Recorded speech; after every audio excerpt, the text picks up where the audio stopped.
Bueno, en este instante damos inicio, ya estamos autorizados para grabar el evento. Entonces, en esta instancia, muy buenos días para todos. Un saludo, veo a los contralores, a los personeros, veedores, funcionarios de la Contraloría de la República, funcionarios de la Auditoría General de la República, personería y demás asistentes que nos acompañan. Reciben un cordial saludo de nuestra Auditora General de la República, la doctora Alma Carmen Montenegro, y de la Gerencia de Secciones de Bogotá, Amanda Álvarez Henao, quien nos saluda, y reitero el recibimiento de la acogida a estas convocatorias. Inicialmente, como les comentaba, necesito su colaboración para silenciar los micrófonos, cerrar los videos para permitir una mejor cobertura. Y adicionalmente, pues vamos a estar publicando constantemente el link para su registro de asistencia. Como les comento, nos permitirá actualizar nuestra base de datos y de igual manera enviar las futuras invitaciones a los eventos realizados por la Auditoría General de la República. ¿Cómo vamos a desarrollar la dinámica del día de hoy? Va a ser la siguiente. Hoy nos convoca el control social y el derecho de petición. Empezaremos con la capacitación y al final presentaremos las respuestas a las observaciones. Agradezco que las observaciones se vayan enviando por el chat para nosotros ir consolidando y al final dar respuesta a las mismas. Y de igual manera, pues si no se hace por el chat, al final abrimos los micrófonos para su participación. Esta es la segunda jornada de capacitación convocada por la Auditoría General de la República a través de la Gerencia Nacional de Bogotá y en cumplimiento de la misión de la Auditoría en aras de ayudar a la transformación y modernización de los órganos instituidos para el control de la gestión fiscal y de igual manera de la participación ciudadana en la lucha para erradicar la corrupción. Es así que nuestra organización para la participación ciudadana del 2021 tiene como objetivo impulsar este control social para el desarrollo de una cultura ciudadana comprometida con la corrupción. Y desde cada la gerencia, adelantar los procesos de capacitación relacionados con la gestión fiscal, la participación y el control. Vamos a realizarlo mensualmente mediante de contenido de manera virtual, de esa fortaleza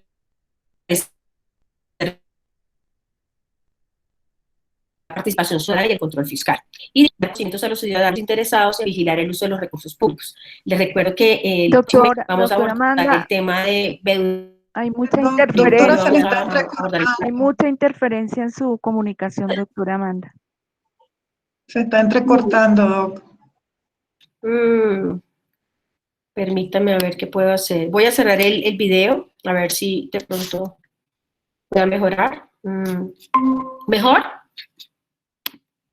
Sí, se escucha mejor. Dale, gracias. Bueno, como les comento, vamos a adelantar mensualmente capacitaciones virtuales de manera virtual. El próximo mes vamos a estar con veedurías ciudadanas, el tema de veedurías ciudadanas, en el mes de julio con una capacitación en contratación estatal, en agosto con presupuesto público, en septiembre con función pública del control fiscal, posteriormente con temas de la Auditoría General de la República, y por último veremos el tema de corrupción en Colombia, un análisis de la corrupción en Colombia. Por lo expuesto, pues los invito a seguir pendientes de nuestras convocatorias y de antemano les agradezco su participación. ¿El audio está mucho mejor? ¿Me pueden confirmar? Sí, señora, está perfecto. Sí, señora, ahora sí se escucha bien. Bueno, sí, señora. Gracias, muy amables. Bueno, el tema que abordaremos hoy es el control social y el derecho de petición, el cual, para el tema del control social, en algunos escenarios de las ciencias sociales, se ha entendido como un fenómeno un poco negativo, más bien como ligado más al control del ciudadano desde un enfoque de seguridad, donde impera una visión jerarquizada en el que se impone una forma de disciplinamiento social. Sin embargo, también existe una perspectiva positiva de control social, la cual es la que nosotros nos acogemos, ya que es propio de la democracia contemporánea a través de la participación y veeduría ciudadana hacia las instituciones. Pues en este orden de ideas, el control social resulta trascendental frente al desarrollo de la administración de justicia en el Estado social de derecho, pues permite a los individuos y a las organizaciones de la sociedad influir, orientar, corregir, rectificar las decisiones del manejo de los recursos y los programas públicos del Estado. Por lo mismo, este control social busca contribuir al logro de los objetivos propuestos en las políticas públicas con eficiencia y la transparencia en una prestación equitativa de los servicios. Entonces, de igual manera, vamos a ver a continuación dentro de la exposición cómo se materializa el control social y a grosso modo podríamos definir que el control social se materializa a través del mecanismo constitucional establecido en el artículo 103 de la Carta Superior, en el que se indica que el Estado debe contribuir a la organización, promoción y capacitación de los diversos sectores de la sociedad civil para constituir mecanismos democráticos que le representen en las distintas instancias de participación, control y vigilancia de la gestión pública. De este modo, surge pues la importancia de habilitar herramientas, instrumentos o mecanismos que permitan lograr un acercamiento a las dinámicas ejecutorias de la administración con el fin de prever la vigilancia de la gestión pública y sus resultados. Por ello, la relevancia de figuras jurídicas como el derecho de petición, por ejemplo, que lo vamos a ver a continuación, porque este instrumento es capaz de contribuir sustancialmente en la transparencia institucional o empresarial, podría ser cuando el interés es de nivel personal. Frente al derecho de petición, sabemos que es una herramienta facultada por el constituyente primario para garantizar el derecho fundamental que tiene todo ciudadano a la información y a formular solicitudes respetuosas de las entidades públicas, ante las entidades públicas y agentes privados. Esto no significa que el derecho de petición o la petición como tal nació a través de unas reflexiones contemporáneas del constituyente colombiano, sino que ese instrumento se encuentra reconocido como un derecho fundamental de los ciudadanos en la mayoría de los estados y es propio del constitucionalismo histórico. O sea, vamos a darnos cuenta que el derecho de petición se da a conocer en Colombia con la expedición de la Constitución de 1830. Entonces, donde se cataloga ya desde allí como un derecho civil y garantista. Y de ahí en adelante ha pasado por diversas constituciones y sus reformas, asimismo, como se ha ido ampliando y complementando de acuerdo a las necesidades y cambios que ha tenido la sociedad. Por otra parte, en la actualidad, la Corte Constitucional ha indicado en su sentencia de 2018 que el derecho de petición posee una doble finalidad. Por un lado, permite que los ciudadanos eleven peticiones a las autoridades con la certeza de que serán recibidas oportunamente. Y por el otro lado, se garantiza la resolución adecuada de la misma, obviamente siempre teniendo en cuenta la pronta respuesta y de igual manera la claridad y la efectividad de que aquella, con el fin de que el peticionario conozca la situación real y de fondo de lo solicitado. En sí, su característica principal es promover este canal de diálogo entre la administración y el ciudadano y cuya fluidez y eficacia constituye una exigencia para los ordenamientos organizados bajo la insignia del Estado Democrático de Derecho. En esta instancia yo me permito presentar al doctor Carlos Francisco Saavedra, administrador público, vinculado a la gerencia de Bogotá, quien nos va a profundizar respecto al control social, y posteriormente al doctor Juan Camilo Palomino y a la doctora Juliana Andrea Delgado, abogada, que abordarán el tema del derecho de petición. Muchísimas gracias. Doctor Carlos, le cedo la palabra. Muchas gracias, doctora Amanda. Muy buenos días para todas y todos. En el día de hoy, viernes 7 de mayo. Primero quisiera preguntarles si me escuchan correcto, si tengo buena comunicación. Muy bien, doctor. Sí. Listo. Bueno, desde Puerto entonces Boyacá escucho perfectamente bien. Listo, muchas gracias. Bueno, entonces iniciamos.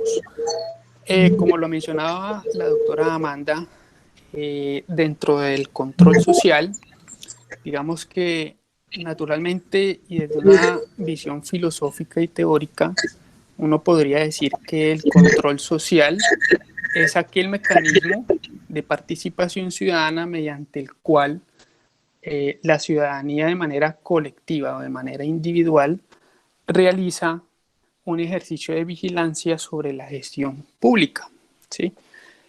Encontramos en estos momentos aproximadamente muy variadas definiciones sobre lo que es el control social.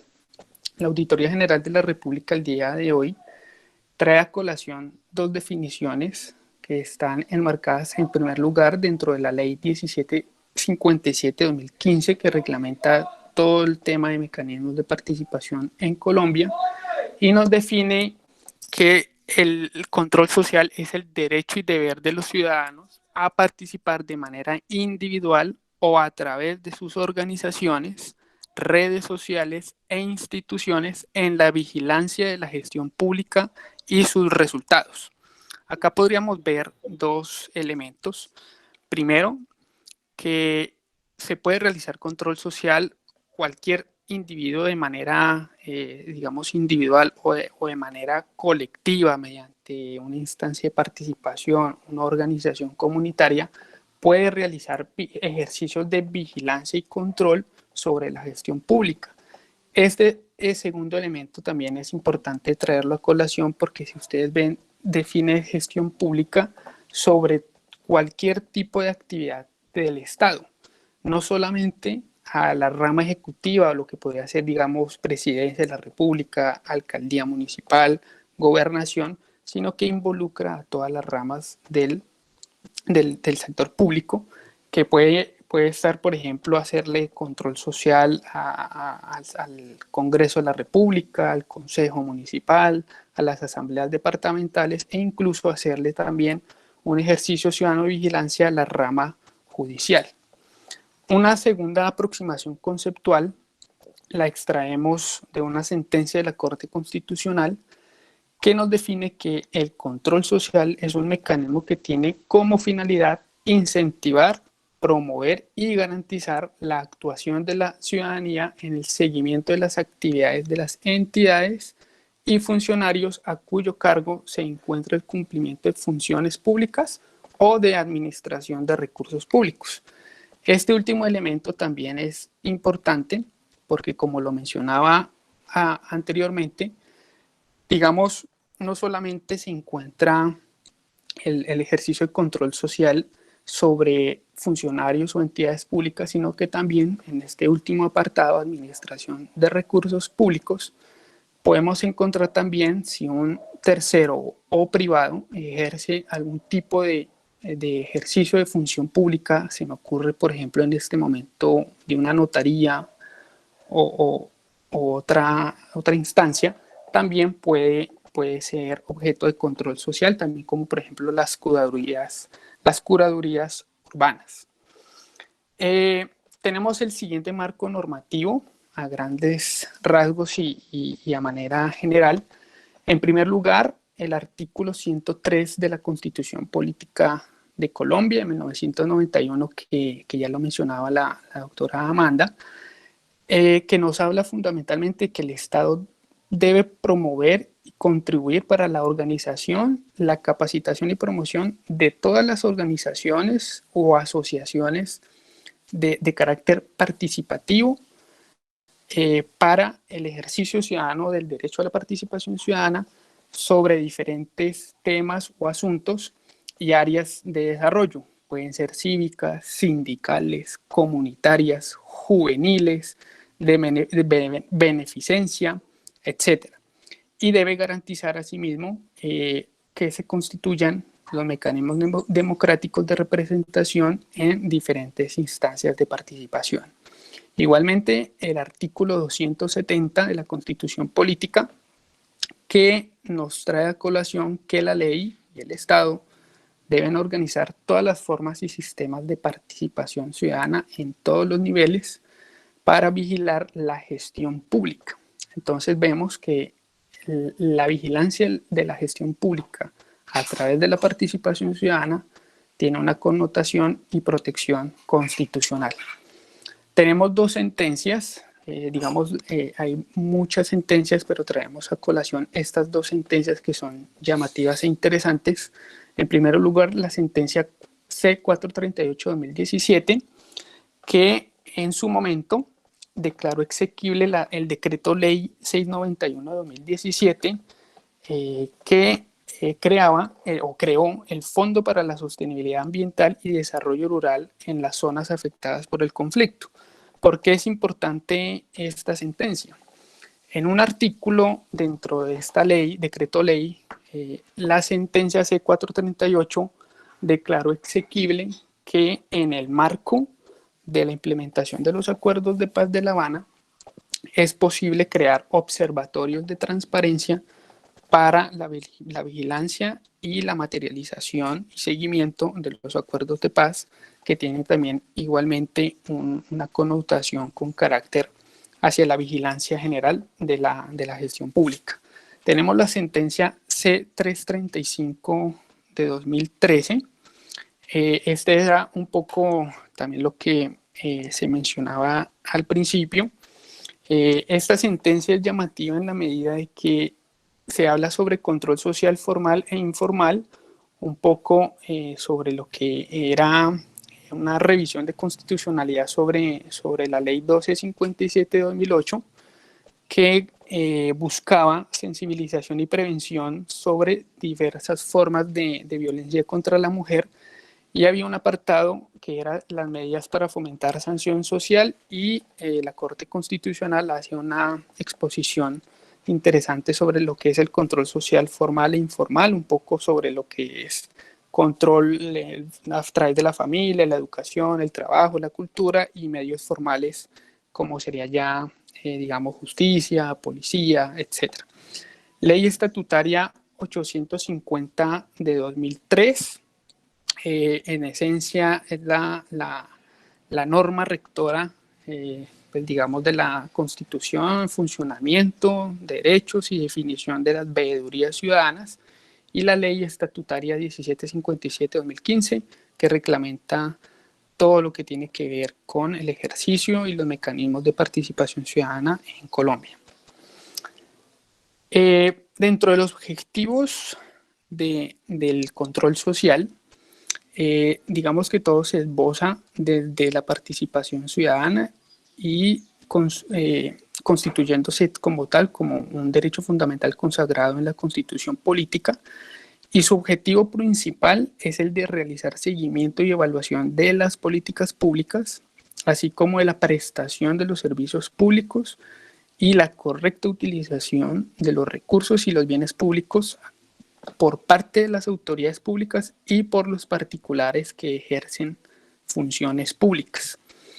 Es importante aquí nuevamente mencionar, el control social va mucho más allá de la fiscalización de actos y resultados de la administración, sino que va mucho más allá, desde la formulación hasta la aplicación de una política pública, sus resultados y sus impactos. Tenemos acá entonces algunos objetivos del control social. Por un lado, fortalecer la cultura de lo público en la ciudadanía, es decir, la apropiación del ciudadano y de los colectivos sobre lo que es público y sobre lo que nos afecta de manera cotidiana.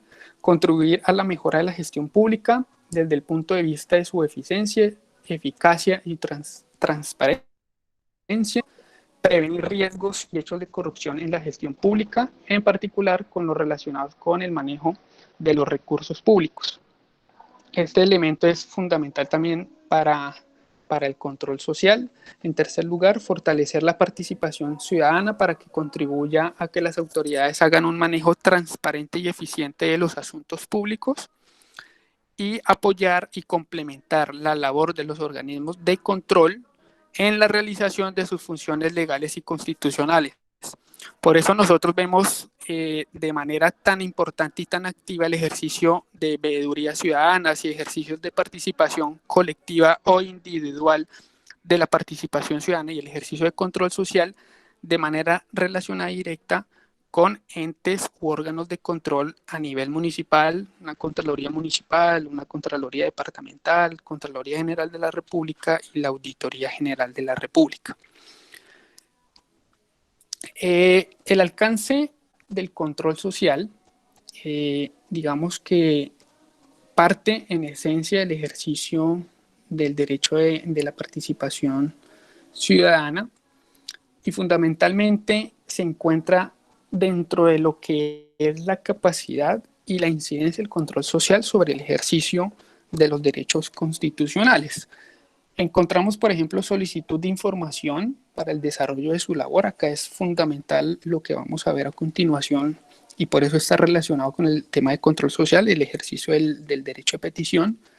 Presentar observaciones a la labor desarrollada de una entidad correspondiente. Presentar peticiones, denuncias, quejas y reclamos. Igualmente, presentar acciones populares, presentar acciones de cumplimiento, presentar acciones de tutela, todos obviamente protegidos y amparados por la Constitución y la ley. Participar en las audiencias públicas de rendición de cuentas que se convierten en un elemento clave para lo que es el acceso a la información pública y de parte de los servidores públicos una contraprestación para rendir cuentas sobre sus resultados, sobre sus objetivos, sobre la manera por la cual se ejecutaron los recursos públicos. Otro elemento fundamental acá es el hacer el uso de recursos y acciones legales, propender por el cumplimiento de los principios constitucionales, promover el liderazgo y la participación dentro de la sociedad, poner en evidencia y también igualmente podemos encontrar aquí realizar denuncias en las fallas en la gestión pública por parte de agentes estatales y no estatales y formular propuestas para mejorarla. En este caso podemos traer a colación una denuncia ciudadana sobre por ejemplo, se me ocurre en este momento el tema de Reficar, que parte pues de una denuncia de corrupción en la gestión pública y involucra no solamente un actor estatal, sino también un privado que realiza una actividad estatal y está con su respectiva denuncia por corrupción. Y finalmente contribuir a la garantía y restablecimiento de derechos sociales, económicos y culturales. Dentro de los beneficios del control social, digamos que en esencia podríamos establecer con lo que hemos realizado hasta el momento, el que es el de prevenir riesgos de corrupción y evitar asimismo la concreción de posibles actos de corrupción dentro de la sociedad. Sin embargo, tenemos igualmente, digamos, cinco beneficios del control social que podríamos establecer de la siguiente manera. Primero, un aliado clave de los gobiernos territoriales en la búsqueda de un fin y un bien común en el desarrollo, aportes a los procesos de planificación, ejecución y control, contribuye a la organización de la sociedad. Si bien el control social se puede realizar de manera individual, la Constitución política y la ley propende para que este ejercicio y la participación democrática se realice de manera colectiva.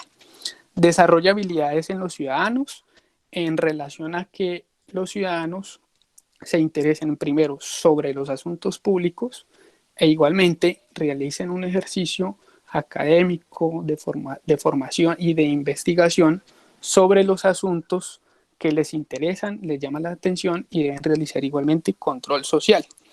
Y por último, contribuye a mejorar su calidad de vida al exigir oportunamente el suministro de bienes y prestación eficiente de los servicios públicos un poco relacionado con lo que vamos a ver a continuación de manera muy rápida y relacionado con la Ley de Servicios Públicos, Ley 142 de 1994.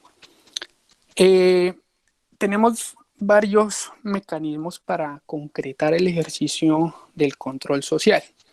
En primer lugar, las veedurías ciudadanas. En segundo lugar, juntas de vigilancia, un poco relacionado con el sector solidario o sector cooperativo para realizar la fiscalización sobre la administración y ejecución de recursos dentro de organizaciones del sector cooperativo solidario.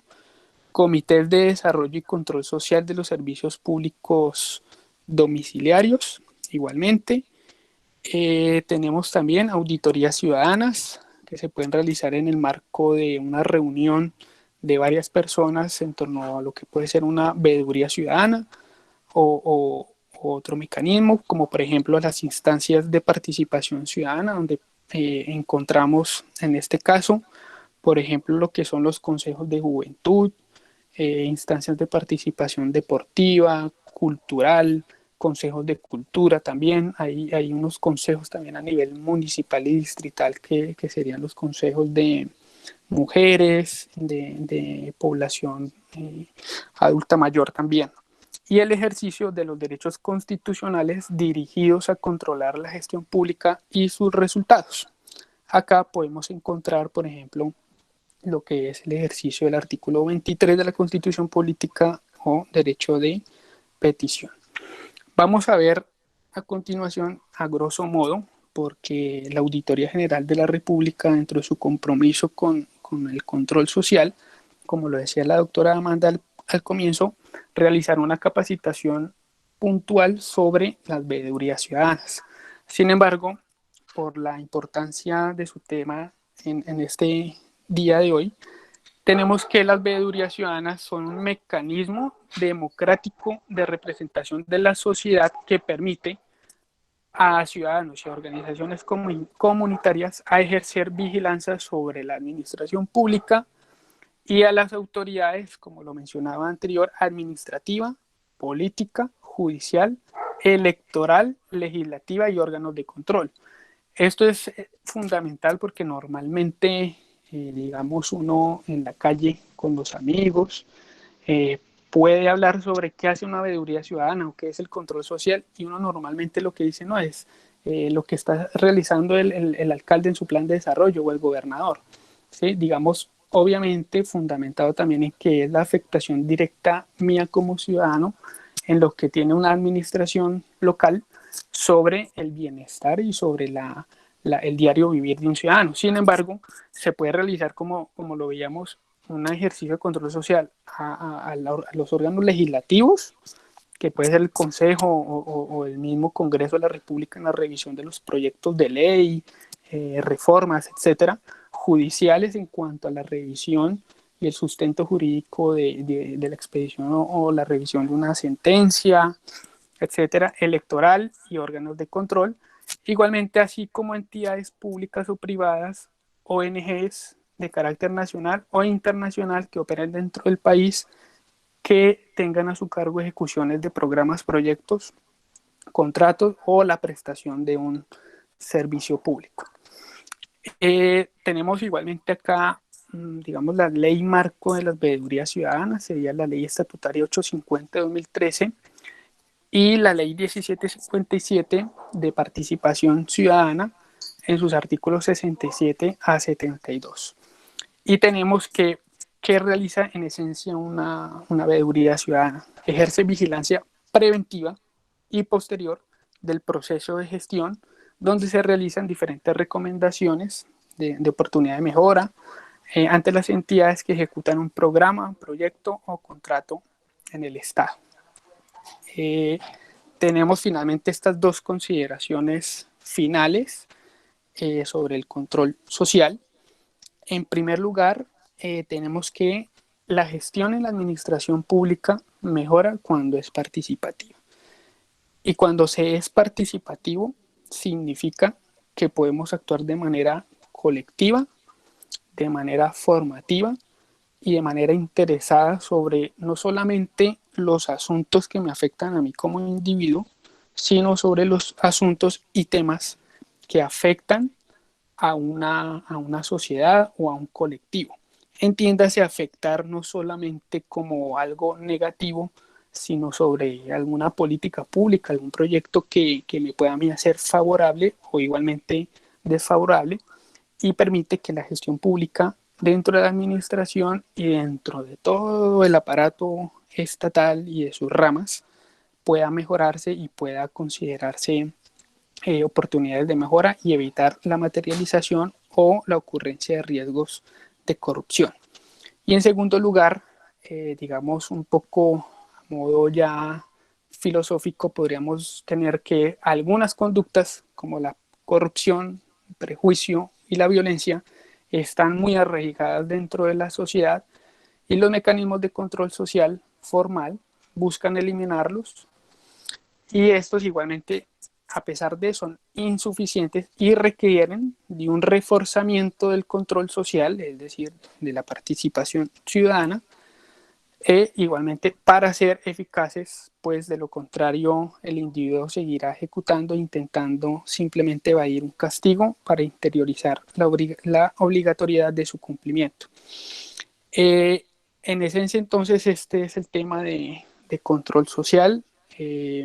Se verá a continuación, tenemos a disposición de ustedes un corto video donde se realiza un contexto del control social y el ejercicio de las veedurías ciudadanas para conectarlo igualmente con lo que es el siguiente tema que traeremos a ver a continuación, con el derecho de petición. Entonces, podemos proyectar por favor el video. Muchas gracias, doctor Carlos. Listo, Carlos. Sí, por favor, deja de compartir y ya lo comparto. Gracias.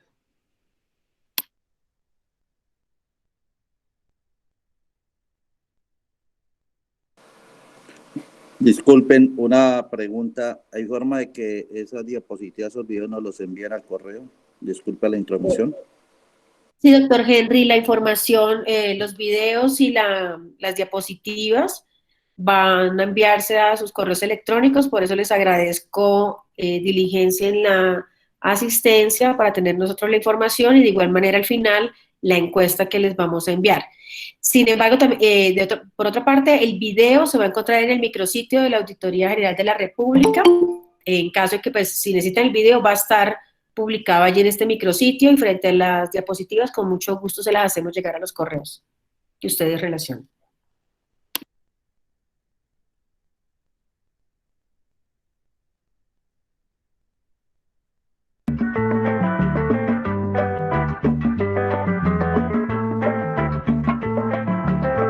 Vamos a conocer más sobre control social y para ello hemos invitado al doctor Fabio Velázquez, presidente ejecutivo de la Fundación Foro Nacional por Colombia.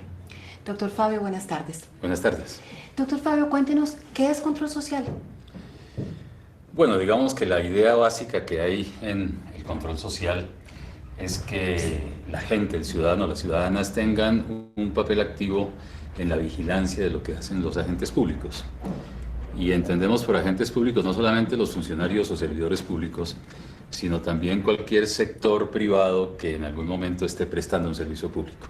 La idea un poco es que las funciones públicas tengan en la gente una fuente de iniciativa para corregir conductas erradas o para poner alertas sobre posibles riesgos de corrupción o simplemente para hacer mucho más transparente la gestión pública. La idea es que rendición y petición de cuentas forman una especie de pareja que hace parte hoy día de los modernos sistemas democráticos. Antes, cuando estos sistemas de democracia participativa no existían, los ciudadanos hacían control social a través del voto en las elecciones.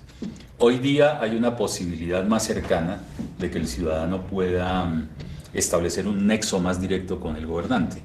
Y ese nexo se da en primera instancia a través de la vigilancia que hace de su comportamiento. Pero eso requiere una contraprestación del servidor público. Y esa contraprestación es la disposición a rendir cuentas, es decir, a dar cuenta de lo que se está haciendo, de las decisiones que se toman y de las consecuencias de esas decisiones. De acuerdo con lo que usted me acaba de decir, entonces, el tema de petición, rendición de cuentas requiere un ingrediente adicional que es la confianza. Por supuesto se requiere confianza, pero algo más que confianza, es la convicción de parte del ciudadano de que los gobernantes hacen lo que tienen que hacer, ¿sí? Eso genera confianza como una, digamos, como una consecuencia necesaria, pero en el fondo lo que hay es el reconocimiento social de que las autoridades públicas cumplen con la función que deben cumplir.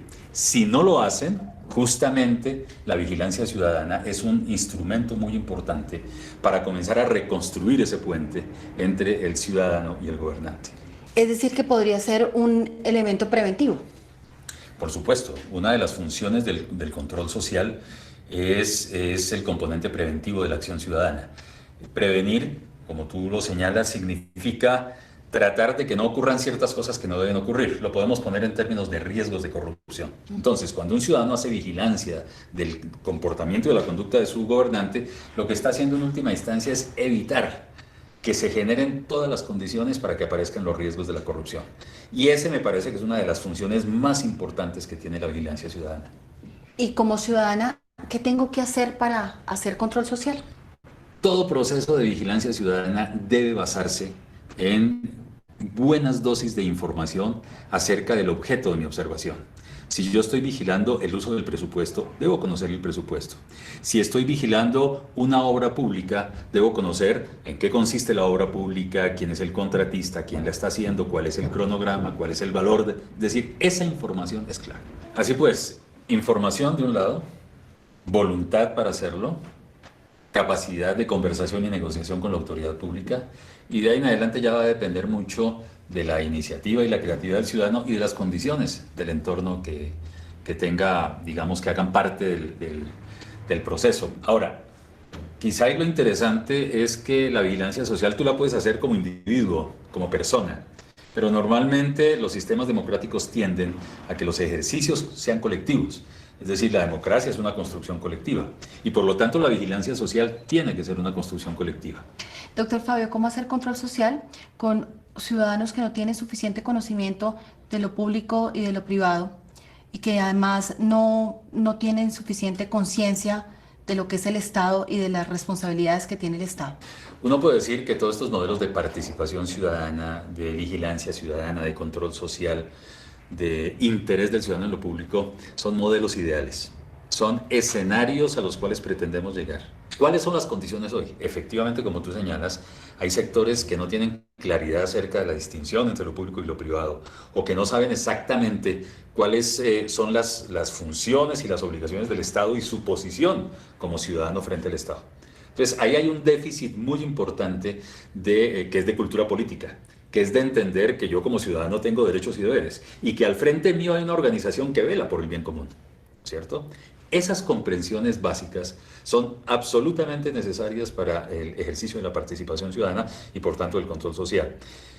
No necesariamente todo el mundo las tiene actualmente, entonces ¿qué es lo que hay que hacer? Emprender una brigada y una campaña de cultura ciudadana, de cultura política, de afinamiento de claridades conceptuales, de claridades mínimas necesarias que todo ciudadano debe tener. Y eso debe comenzar por la escuela. A mí me parece que ahí hay un déficit impresionante en el caso colombiano, y es que no tenemos claros cuáles son nuestros derechos y nuestros deberes. Hemos avanzado en eso. Hace 20 o 25 años hacíamos la misma pregunta y la respuesta era aún más dramática. Hemos avanzado, pero hay un terreno todavía muy largo por recorrer en ese trecho de educación ciudadana.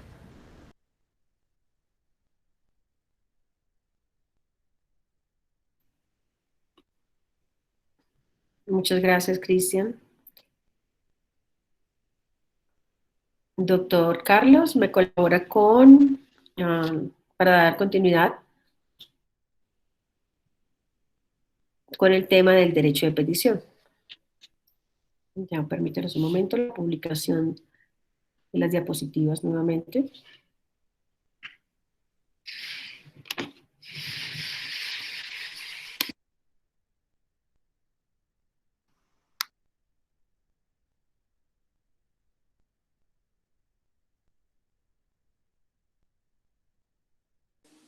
Listo, muchas gracias. Gracias, doctor Juan Camilo.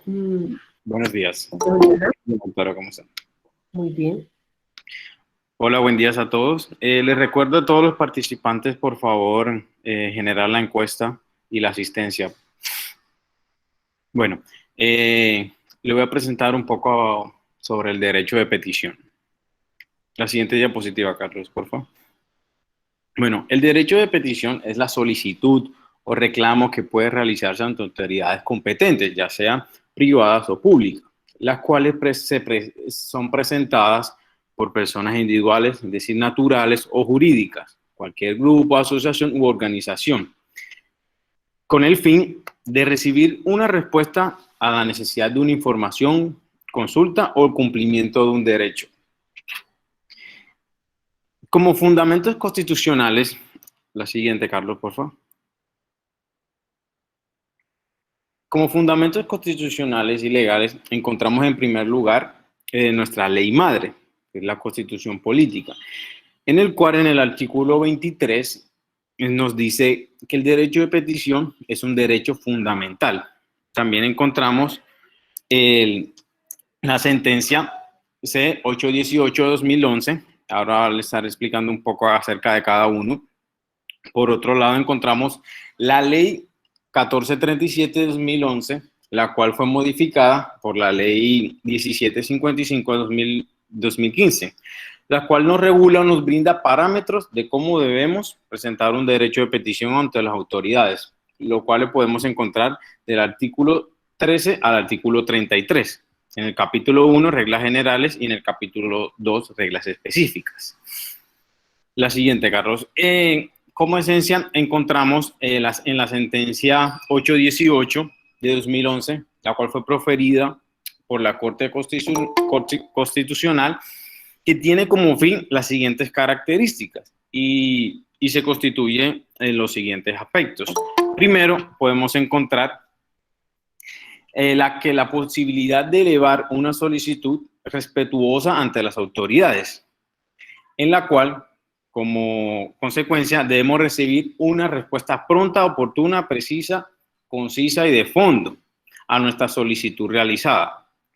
Tercero, la pronta comunicación de la solicitud, ya sea favorable o desfavorable, por cualquiera de los medios que hayamos establecidos en nuestra notificación. En la siguiente, Carlos. En la siguiente diapositiva encontramos algunas de las situaciones en las cuales podemos interponer derecho de petición, tales como, teniendo en cuenta lo que les mencionaba, que esto, el derecho de petición puede ser para reconocimiento de un derecho, entonces todo parte de ahí. Muchas veces solamente puede ser por una información, algo que queramos consultar, un documento, pero todo esto se parte de que es un derecho constitucional que tenemos todos los colombianos. Entonces, en diferentes situaciones se da lugar a ello. Por ejemplo, puede ser que se resuelva una situación jurídica, que se le preste un servicio, pedir información, consulta, requerimientos, examinar documentos, ya sea de contratación pública. Sobre todo hoy tenemos un ejemplo claro que es el tema del SECOP, que se está implementando, bueno, ya tiene tiempo de venirse implementando y cada día se capacita más al personal, no tan solo funcionarios públicos, sino a todo el personal para que tenga acceso a muchos documentos de la contratación pública. Formular consultas, formular quejas, denuncias, reclamos e interponer recursos. Para ello debemos tener en cuenta cómo se debe presentar el derecho de petición, qué características debemos tener en cuenta. ¿Sí? Entonces encontramos que el derecho de petición puede ser presentado de forma escrita o verbal por los diferentes medios o por los diferentes medios que sean competentes para procesar dicha solicitud.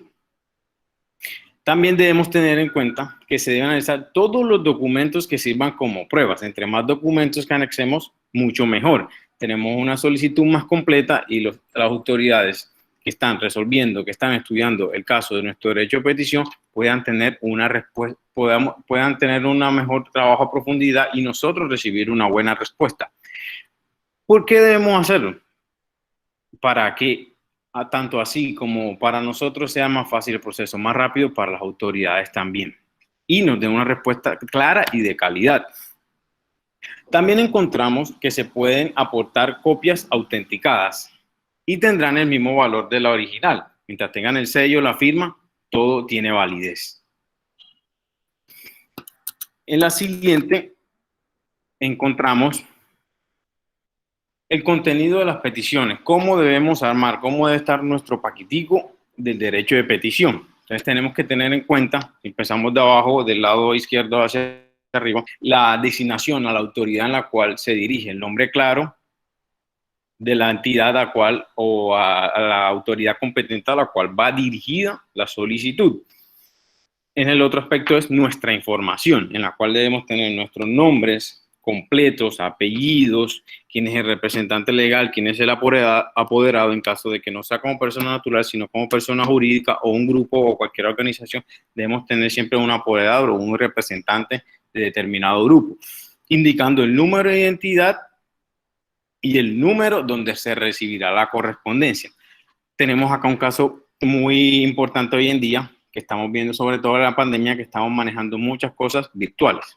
Entonces, por ejemplo, debemos tener muy claro, tenemos que poner muy bien el correo electrónico donde el peticionario lo considere. En el caso de las personas jurídicas o el grupo, debe estar, si están registrados legalmente, deben tener en el registro mercantil la dirección electrónica donde se le notificará, se le solicitará documentos, se le dará respuesta, como vaya avanzando todo el proceso. Debemos tener muy claro el objetivo de la petición, la relación de los requisitos exigidos por ley y los documentos que se desee presentar para iniciar el trámite, lo que les explicaba ahorita de las pruebas, que entre más pruebas adjuntemos, enviemos, va a ser mucho más clara la solicitud que vamos a hacer y los entes que nos van a responder tendrán más pruebas para ello. Y la firma del peticionario cuando fuera el caso. Además, tenemos en cuenta, acá tengo unos tips que debemos tener en cuenta para presentar el derecho de petición. En ciertos casos encontramos que las autoridades pueden solicitar al peticionario que la solicitud se realice por escrito, no sea verbal, y esto incurriría en ciertos costos. Estos costos serían los incurriría el peticionario, a menos que haya una ley que señale lo contrario. Si se presenta la petición de forma verbal, puede solicitar constancia. El peticionario puede solicitar la constancia de que lo presentó y el funcionario que lo recibe debe pedir documento en el cual quede la certeza, debe ser un documento breve. De ningún modo se puede declarar una petición incompleta por falta de documentos que no estén requeridos por la ley. Al momento de radicar la petición, las autoridades le deben informar al peticionario si hace falta algún documento. Claro, tengamos en cuenta que si el peticionario dice que no tiene más documentos, que esos son los suficientes para darle cumplimiento a su solicitud, el funcionario debe darle seguimiento a la solicitud, pero él también está en la obligación de dejar constancia de que solicitó unos documentos y el peticionario no los adjuntó por sus diferentes argumentos. La siguiente, Carlos, por favor. Los términos, tengamos en cuenta la otra. Tengamos en cuenta que la regla general para resolver los derechos de petición son 15 días a partir de la recepción, teniendo en cuenta que la regla general es que se resuelvan las peticiones, ya sea de copia de un derecho, salvo a que la norma diga lo contrario. Entonces, como a fondo, entonces encontramos que en los documentos, la siguiente, Carlos, como documentos son 10 días siguientes a su recepción. En este caso, si no se resuelve en los términos establecidos por la ley, se entiende la aceptación de la misma y las autoridades deben entregar el documento en un máximo de 3 días siguientes.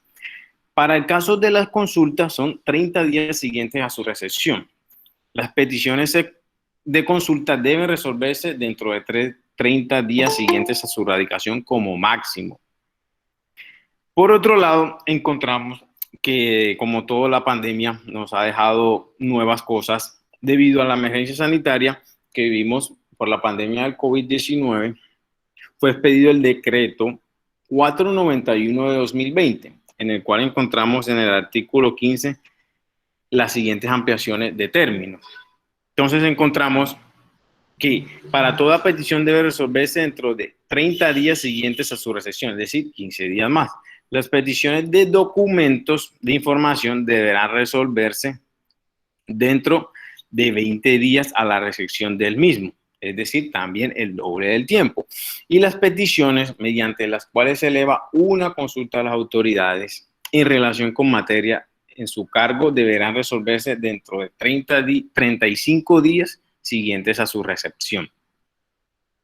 Eso es todo por esta parte de la generalidad del derecho de petición. Ahora los dejo con mi compañera Juliana, que les va a profundizar acerca de otros temas. Muy amable, doctor. Gracias, buenos días para todos. Buenos días, discúlpeme, ¿me podría aclarar lo de cuándo tiene costo el derecho de petición y cuándo no? Muy gentil, gracias. No, el derecho de petición no tiene costo. Lo que pasa es que hay veces que, por ejemplo, presentamos, en ciertos casos, las autoridades pueden solicitar que se presente el derecho de petición escrito, ¿sí? Muchas veces podemos presentarlo de manera verbal, podemos, y tiene validez, sí, pero en otros casos, las autoridades, cuando, por ejemplo, es un caso muy abierto, un caso complejo, las autoridades pueden solicitar que esa solicitud se haga por escrito y se adjunten pruebas. Esas pruebas pueden ser documentos, pero los costos serían esos documentos, ¿sí? Las impresiones, buscar los documentos, autenticaciones, todo este tipo de costos incurrirían en el peticionario. Es eso. ¿Sí fue clara la respuesta o tiene alguna...? Sí, señor, sí fue clara. En todo caso, las autenticaciones no... O sea, no tengo claro lo de las autenticaciones, por cuanto pues son documentos estatales, pues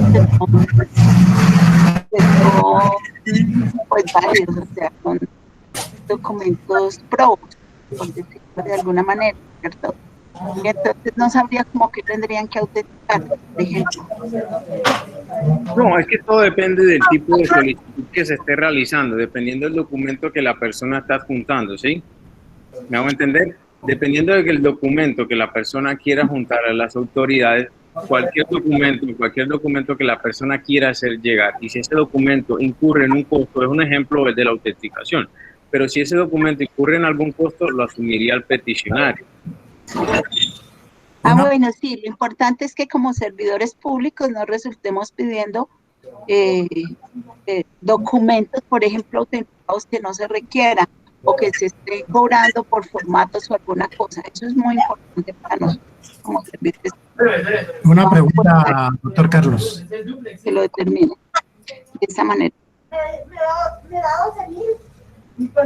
Una pregunta, doctor Carlos. Muchas gracias.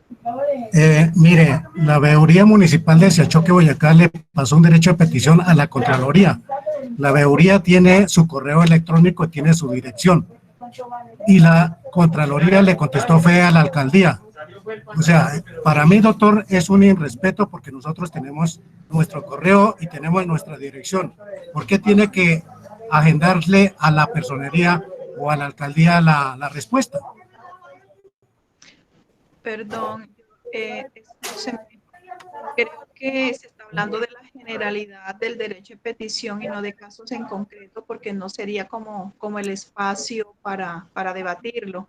Pero lo que sí me parece importante es también aclarar que cuando se habla de días, se habla de días hábiles, porque muchas veces las personas presentan los derechos de petición, cuentan sábado y domingo y piensan que se les está vulnerando el término, cuando pues en realidad no es así. Entonces es importante también dejar esta aclaración.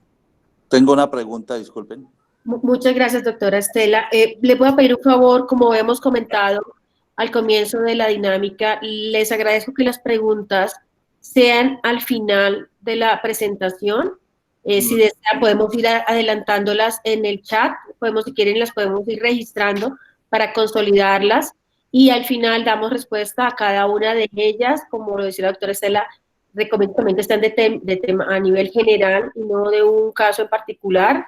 Pienso que también el espacio de pronto no es el indicado para temas muy particulares, pero entonces sí sería bueno que lográramos consolidar todas sus inquietudes. Si quiere lo vamos adelantando en el chat y ahora que terminemos la presentación procedemos a contestarlas.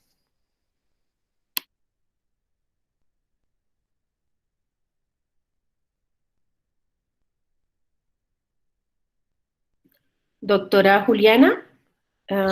Gracias, doctora Amanda. Sí, señora.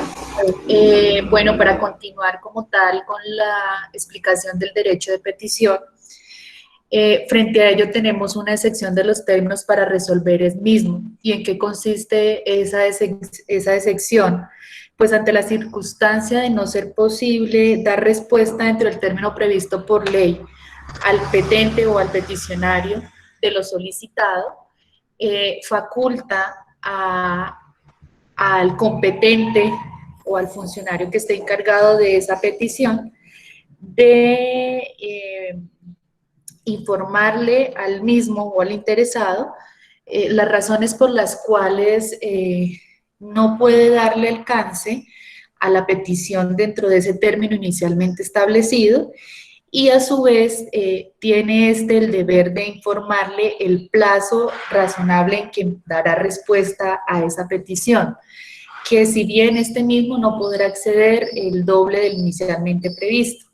Pues en este caso, como nos decía nuestro compañero Juan Camilo, si bien tenemos claro nosotros que para solicitar peticiones de información, quejas, reclamos son 15 días, para información de para solicitud de copias o documentos son 3, o para una petición ya con mayor exigencia, que son 30 días, él nos indicaba la modificación que hubo con ese decreto por la pandemia, que estos términos fueron extendidos. Entonces, para ello, pues no podrá tampoco exceder el doble del término inicialmente previsto.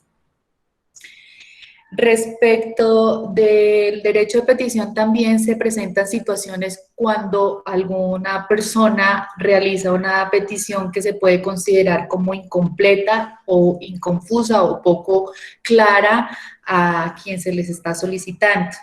Frente a una eventual situación de haberse recibido pues una petición incompleta, que asimismo lo advierta la entidad o el funcionario, podrá solicitarle al peticionario, al interesado, si bien advierte que tenga que hacer un trámite a su cargo o brindar alguna información adicional, para que dentro de los 10 días siguientes lo debe hacer, con el fin de que complete su petición y poderle brindar una respuesta de fondo como debe ser. Ese término que tiene el interesado es un término establecido por ley de 1 mes, y frente a cuando la petición no es clara, es de 10 días para que así mismo lo haga.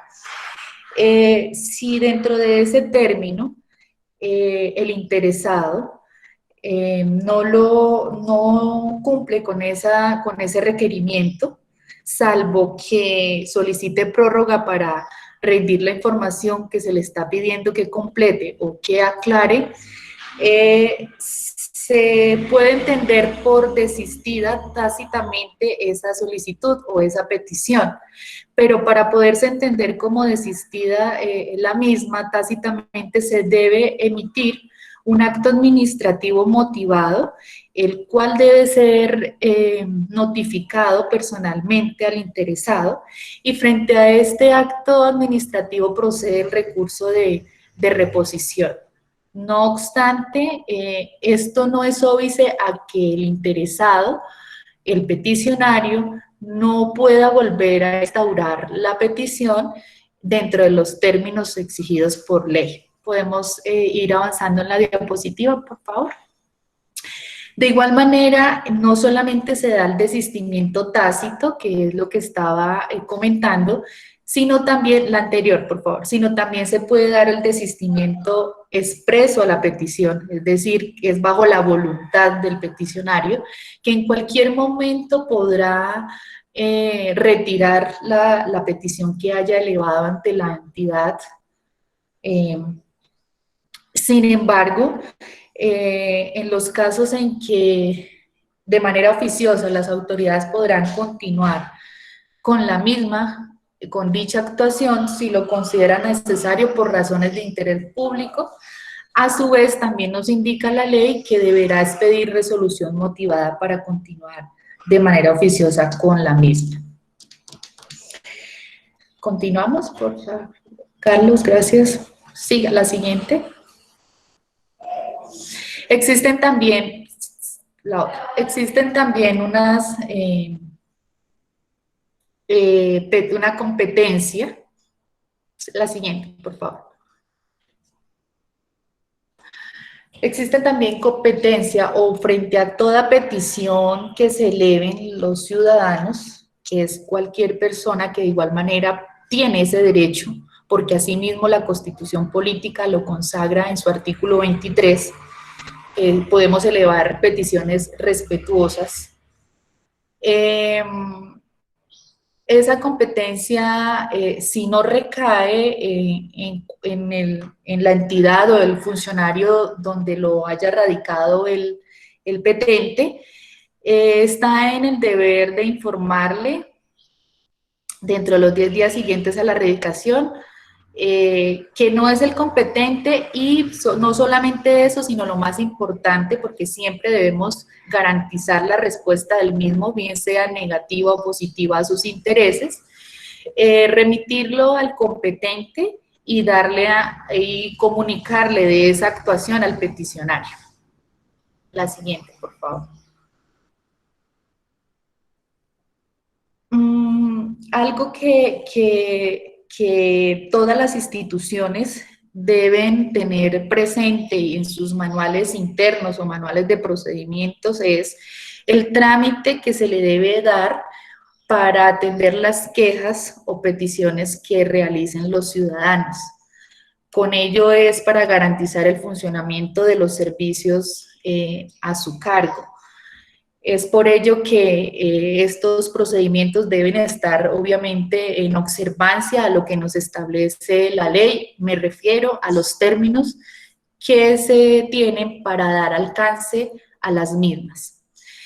Otro evento que se puede presentar es cuando más de 10 ciudadanos formulen peticiones análogas, es decir, semejantes o similares en su solicitud. La norma nos faculta a los funcionarios para dar una única respuesta publicándola en un diario de amplia circulación, o se puede publicar en la página web de la entidad y entrega copia a quien de igual lo solicite. De esa manera se da por entendido que se está dando alcance a ese derecho de petición y garantizando el ejercicio del mismo. Algo que de pronto, si bien los funcionarios o servidores públicos lo tienen presente, o quienes ejercen funciones públicas que sean a través de empresas privadas, bueno, pero en este caso con el Código Único Disciplinario, es la falta disciplinaria en que puedan verse incursos al no darle alcance a las peticiones que eleven los ciudadanos cuando se omite o no se responden dentro de los términos que la ley establece.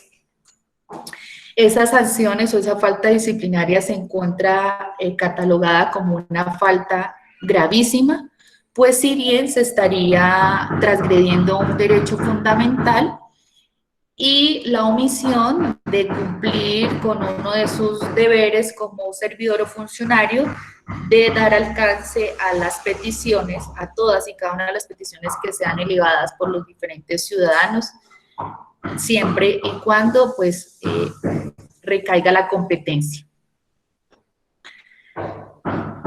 La siguiente, por favor. Respecto de las consideraciones generales del derecho de petición, y más que estamos frente a un programa de participación ciudadana, el derecho de petición es un mecanismo bastante importante como medio para poder ejercer control y seguimiento de las diferentes actuaciones de las entidades. de los funcionarios, de los particulares, pues toda vez que a través de ellos permite la información, obtener información y que dicha información ya se cataloga como una información oficial, una información válida, una información verídica, y de ello pues le permite al interesado, a los peticionarios, pues si a bien lo consideran, tomar las medidas que correspondan si avisoran algunas irregularidades o inconsistencias en el desarrollo de ciertas actividades o acciones por parte de las entidades o de los funcionarios. De igual manera, no solamente para avisorar irregularidades o inconsistencias, sino también pues permite promover o mejorar el desarrollo de dichas actuaciones al interior de las instituciones y hasta poder llevar a promover una política pública.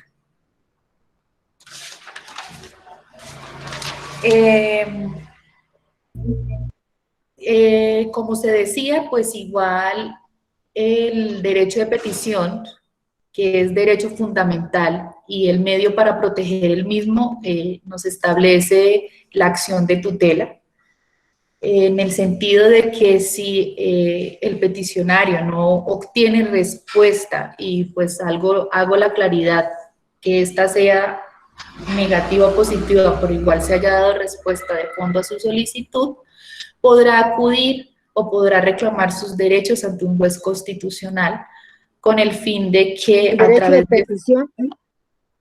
Sí, señora. La respuesta a su derecho de petición a través, si ha sido omitida, si no ha sido brindada por parte del competente, podrá reclamarlo a través de la acción de tutela. ¿Sí? Y es allí donde el juez constitucional le ordenará a la entidad o al quien esté omitiendo esta respuesta, brindársela en los términos que así lo disponga, pues es en garantía de su derecho fundamental.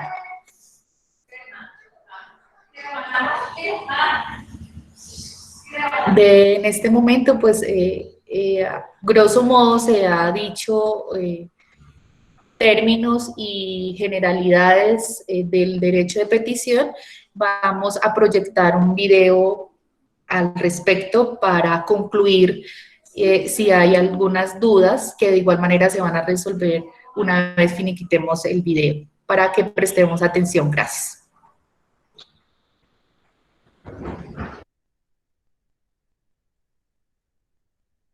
Muy amable, doctora Juliana.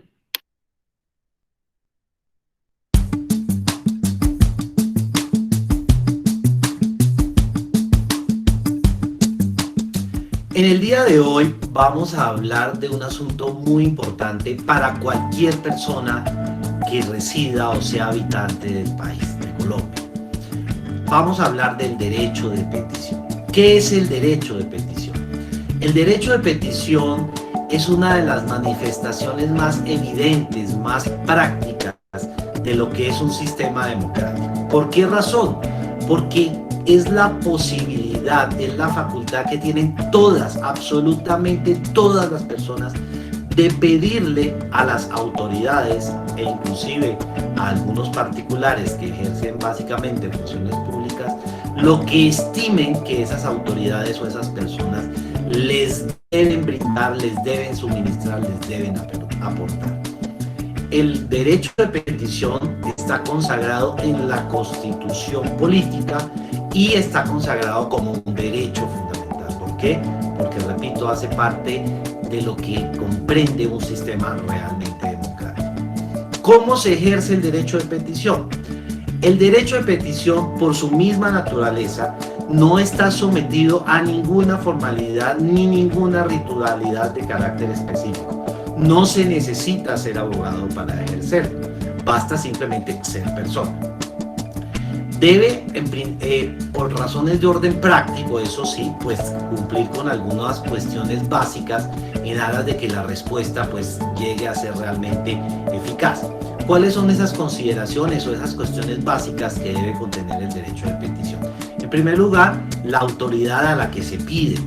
En segundo lugar, y esto es muy importante, lo que se pide, tratando de que sea lo más claro en aras de que la respuesta también sea lo que la persona realmente está pidiendo. Deben indicarse las razones o fundamentos de lo que se pide y por qué se pide. Eventualmente la ley puede exigir algunos requisitos, que no es algo que se dé en todos los casos. Y finalmente, muy importante también, debe indicarse la dirección para efectos de la notificación a la persona que hace la petición, o sea, a dónde se le debe dirigir la respuesta respecto de lo que la persona pidió. ¿Cuál es el término que la ley establece para que se resuelva el derecho de petición? Por regla general, son 15 días hábiles. Eventualmente, cuando la petición es difícil o se presentan algunas circunstancias, la autoridad puede prolongar este término, pero en todo caso debe avisarle al peticionario que dicha circunstancia se ha presentado, para que el peticionario esté enterado de que no se le va a dar dentro del término. ¿Qué pasa si la petición se dirige a la autoridad que no corresponde? No pasa nada. Si el derecho de petición se radica o se formula ante la autoridad que no es competente para resolver, el ciudadano puede quedarse tranquilo, porque es carga de la autoridad dar traslado a quien sí corresponde la respuesta e informar de dicha circunstancia al peticionario. Finalmente, ¿qué pasa si las autoridades no atienden el derecho de petición? En principio, se ven sometidas a las sanciones de orden disciplinario que les corresponden, pues están omitiendo con el cumplimiento de su función. Y respecto del ciudadano, de la persona que hace la petición, le queda una herramienta muy importante, como es la acción de tutela. Por ser un derecho fundamental, es posible acudir a la acción de tutela buscando que el juez le garantice que se le va a respetar el derecho. Hagan uso del derecho de petición. Utilícenlo, porque todos, como personas, habitantes de Colombia, tenemos esa posibilidad.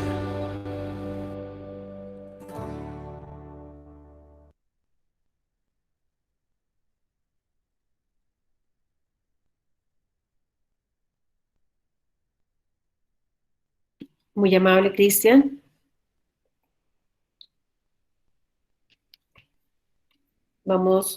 Así damos por terminado la presentación el día de hoy. Control social, derecho de petición. Vamos a revisar en el chat las observaciones que nos presentaron, no sin antes recordarles el link que se adjuntó para la asistencia y el link que se adjuntó para la se adjuntó para la encuesta. Y de igual manera informarles que a partir del día lunes pueden visualizar el video de la presentación Control Social y Derecho de Petición en el link que se encuentra en el chat en este momento. Y de todas maneras, vi algunos casos particulares que, si necesitan, con mucho gusto se les envía al correo electrónico la presentación de las diapositivas para que también puedan replicar esta información. Hay una observación. ¿Cómo actúa? Permítanme, en el chat. ¿Cómo actúa personería de Mongo? ¿Cómo actúa un funcionario público en el caso de que la petición se dirige a una entidad, pero con copia que él administra?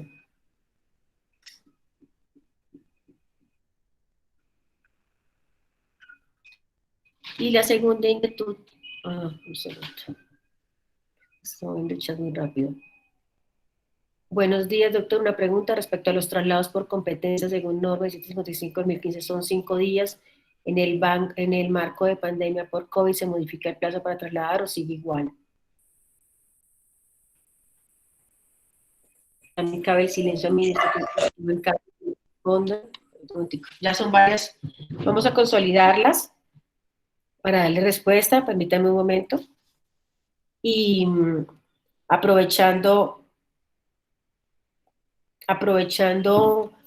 el evento y este espacio, les quiero comentar que de la Gerencia de Bogotá en ejercicio de las facultades constitucionales y legales y en cumplimiento de lo establecido en el Plan General de Auditorías para la vigencia 2021, finalizó la auditoría regular a la Contraloría General de Boyacá, la cual se realizó con el fin de evaluar los resultados de la gestión administrativa, financiera y operativa, al igual que el cumplimiento de las normas y disposiciones vigentes aplicables a la administración durante la vigencia 2020.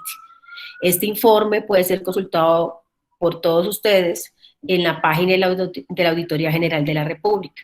No sé si, pues, el ejercicio es muy sencillo. Ustedes entran a la página de la Auditoría General de la República, entran al link que en la barra superior aparece como gestión misional, entran al proceso auditor como tal, y ahí están publicados los informes de auditoría del PGA de 2021. Pueden revisar tanto las de Gerencia como Bogotá, como el de las otras 9 gerencias.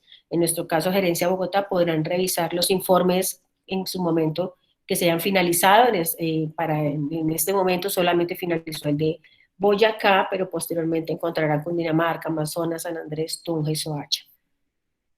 Los invito a que la página la conozcan, y es una manera, aprovechando los datos abiertos de las plataformas de las entidades públicas, y igualmente, como lo comentaba el doctor Carlos, con la información que está publicada en el SECOP2, el acompañamiento por parte de todos ustedes en este control social. Pero vamos a bueno, si quieren, muy buenas tardes a todos. Bueno, yo pertenezco a la Gerencia Bogotá y puedo dar una respuesta con respecto a la acción de tutela, ¿sí? Entonces, es un mecanismo que puede usar cualquier ciudadano, luego puede presentarlo cualquier ciudadano.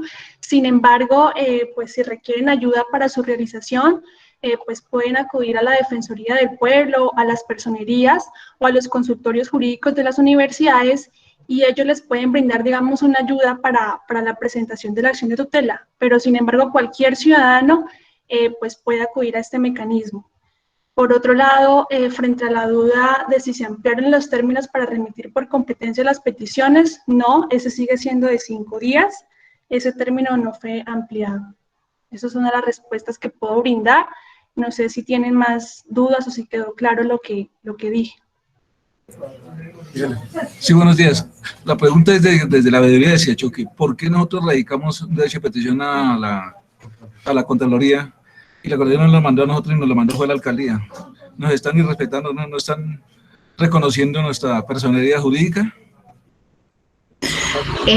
Buenos días, señor Oscar Quiroz, señor veedor. Respecto de esa inquietud, sí, pues si bien en la petición la misma como tal, pues podríamos decir que no hay unos formalismos, pero es necesario que en ella se indique el correo electrónico o la dirección física donde se deberá enviarle su respuesta, como de igual manera se nos indicó en el video que escuchamos. Sí se estaría, o podríamos decir que sí se estaría cometiendo alguna irregularidad por parte de la Contraloría en el sentido de no remitirle la respuesta a ustedes como peticionarios o petentes, ¿sí? Máxime que en su solicitud indicaron el lugar o medio a través del cual les notificaran la respuesta.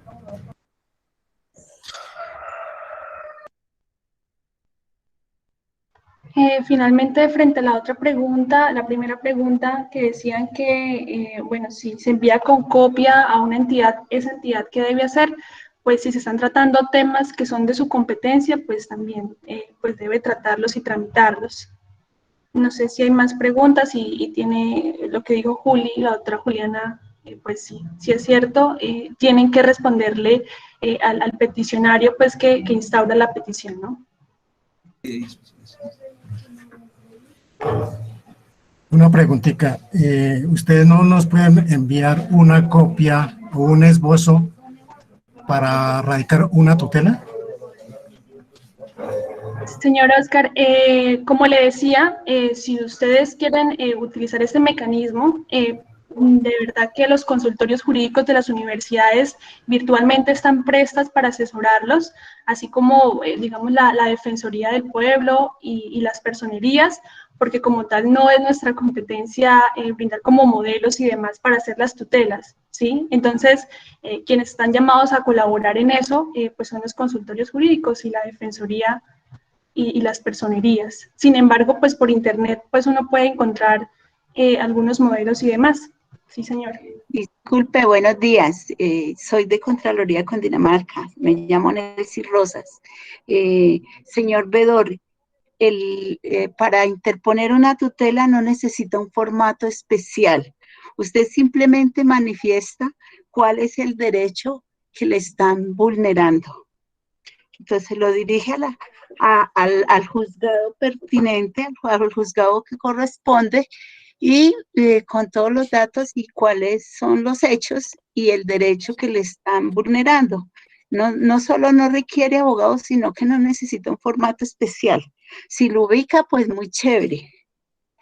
Lo encuentra en el internet, incluso pues cualquiera persona igual se le puede suministrar. Si quiere puede dejar su correo en el chat y yo con mucho gusto se lo envío. Muchas gracias, muy amable.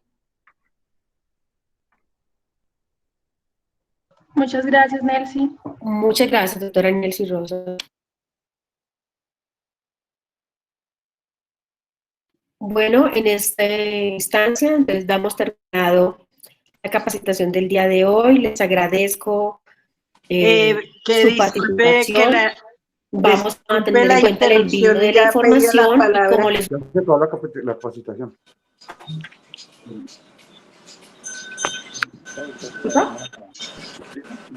Listo, más tarde le paso el recibo, ¿listo? Una pregunta final, por favor. Sí, señor. Buenos días a todos y todas. Bueno, pues escuchando la capacitación y todo, pues como una sugerencia con todo respeto, pero de pronto más adelante, ¿qué posibilidad hay que nos den una introducción o no sé cómo explicarles ahí, donde nos expliquen a la comunidad? Pues yo más o menos tengo entendido, pero a veces uno, por las preguntas que han medio hecho ahí, entonces como una introducción a qué, o cómo le explico yo, o sea, cada entidad, qué proceso se tiene. Por ejemplo, que en Contraloría sabemos que son los que manejan el control social, el presupuesto, bueno, que en Personería, pues que era anterior la de los derechos humanos, ahora es Secretaría de Gobierno. Entonces, pues yo sí, pues con todo respeto pediría que nos dieran una introducción referente a cada entidad, o sea, la estructura del gobierno, como se dice propiamente, para que con eso uno no comete errores de ir a pedir un derecho en Contraloría, porque pues en Contraloría sabemos que allá se trabaja es el presupuesto. Entonces, pues es como mi inquietud. Muchas gracias y feliz día.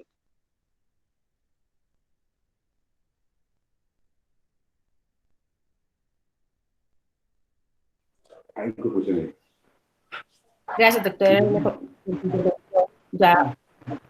Una preguntita cortica, por favor. Aló. ¿Aló? Sí, señor. Perdón, habla Armando Forero Rodríguez del Comité de Control Social de aquí de Puente Aranda. Solicito hago una pregunta. ¿Contra qué derechos vulnerados se impetra la tutela? Sí, señor. Contra el derecho fundamental de petición, que está regulado en el artículo 23 de la Constitución Política. Es decir, ante una omisión de no brindarle respuesta a su petición, o que la misma no sea, no darle respuesta a su petición o no sea resuelta dentro del término, podrá estar la acción de tutela por vulneración a ese derecho, consagrado, como dije, en el artículo 23 constitucional.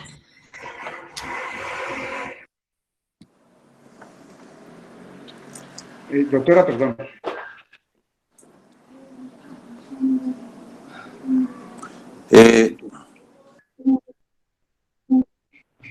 Doctora, perdón, ¿cuánto tiempo tengo que esperar mínimo para que me contesten la tutela? Y si no, pueden ser los términos dentro de 3 días, y entonces puedo impetrar el derecho de acción de cumplimiento. A ver, pues a ver, ¿cómo procede para instaurar la tutela? Considerado usted vulnerado su derecho de petición por la omisión a no obtener una respuesta, ya el juez constitucional es el que en ese momento ordena, pero por lo general eso es una orden de manera inmediata para que procedan a brindarle respuesta a su petición, ¿sí? Independientemente que ésta sea de carácter negativa o positiva a su interés. Ya con la orden que el juez emite, pues tendrá que el competente proceder a cumplir con la misma. Y asimismo comunicar la respuesta a usted como interesado y al juzgado que conoce de su acción de tutela para que demuestre que esté dando cumplimiento a lo ordenado.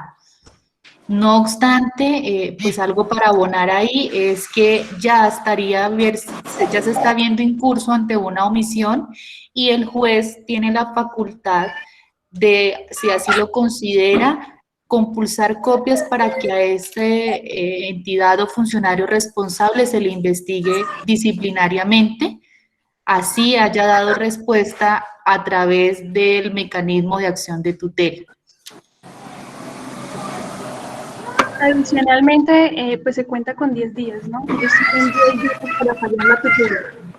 Sí, el término para fallar o para que procede dentro de la acción de tutela son 10 días. Todo lo que hablan y gritan, da pena. Ya, hable. Vamos entonces mirando qué otras preguntas hay en el chat.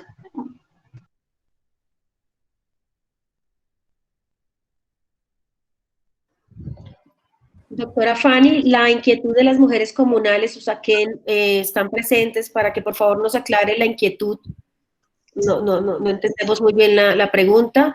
Y respecto al tema de capacitaciones que comentaba la señora Elena, le quiere comentar desde el plan de promoción que está adelantando la gerencia Bogotá, los temas, a través obviamente de la Auditoría General de la República, los temas que tenemos pendientes para abordar este año están dirigidos a veedurías ciudadanas.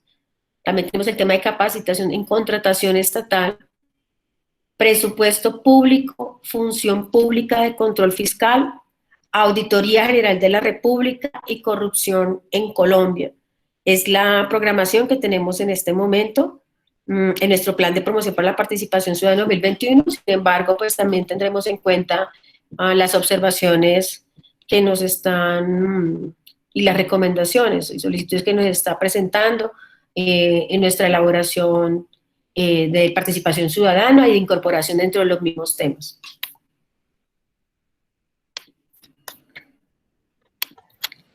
Con respecto a la pregunta del señor Mauricio, dice que cuando nos radican una denuncia a través de un derecho de petición es procedente responder que su queja será atendida, incluyendo su inquietud en los temas a evaluar, una vez se realice la auditoría con enfoque integral que programó la entidad de control a la mencionada en dicha denuncia.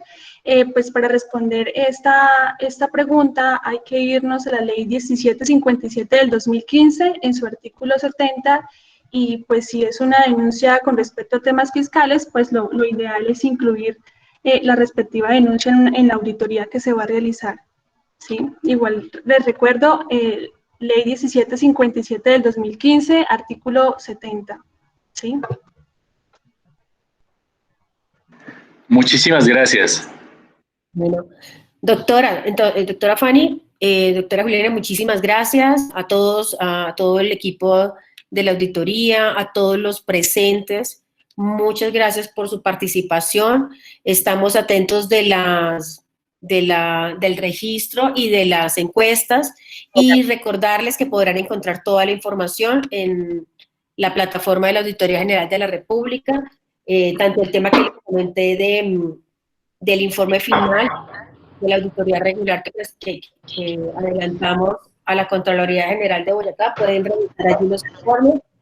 Y la fue publicado. Doctora, buenos días, no contestaron mi petición. Información.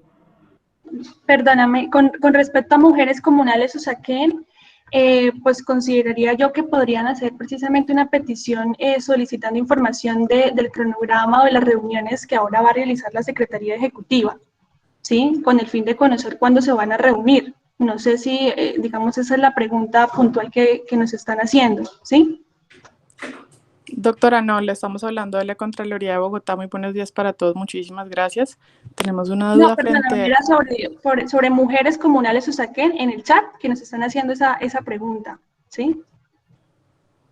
No, les estoy hablando de la Contraloría de Bogotá, muchas gracias.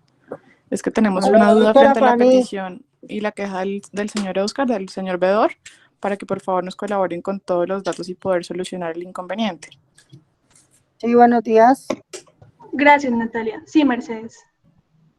Mire, doctora, es para hacer como una sugerencia o también para que la Contraloría nos colabore en las localidades sobre la información de todos esos talleres y todos los beneficios que nos está dando la Contraloría, que es muy importante. Y eso, pues nosotros estábamos acostumbrados a la agendita con todas las ilustraciones de todo lo que está haciendo la Contraloría. Pues por la pandemia y todo eso, pues el año pasado no hubo, este año pues vamos a ver. Y es como sugerencia pues muy importante que nos llegue esa información para nosotros también estar bien asesorados y bien comunicados con la Contraloría. Gracias, muy amable, doctora. Un feliz día.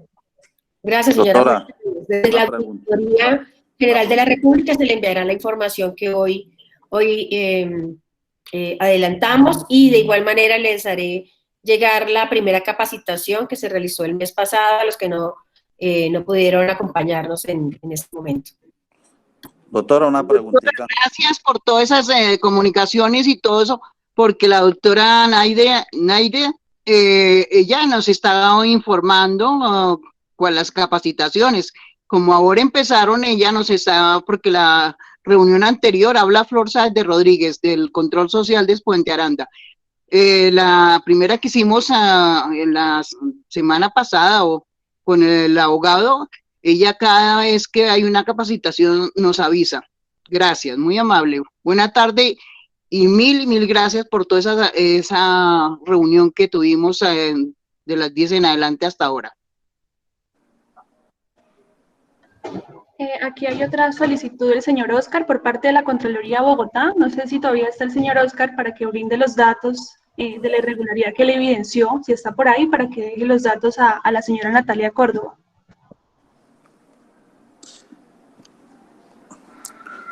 Tengo una preguntita, disculpen. Señor. Doctora. Sí, mire, Doctora. mi nombre es Henry Díaz, de acá de la ciudad de Puerto Boyacá. Muchas gracias por este espacio muy productivo, muy enriquecedor.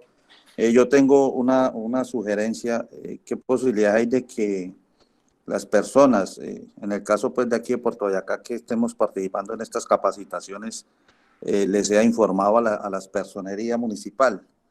Ya que digamos aquí pues no poco nos comparten la personería municipal todo este tipo de actividades que se realizan. Y lo otro, ¿qué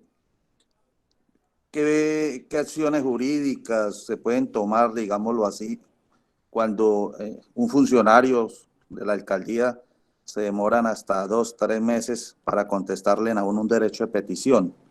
Y que aquí en el caso de Puerto Boyacá, pues casi que es como costumbre de que se demoran 60, 70, 75 días en responder un derecho de petición.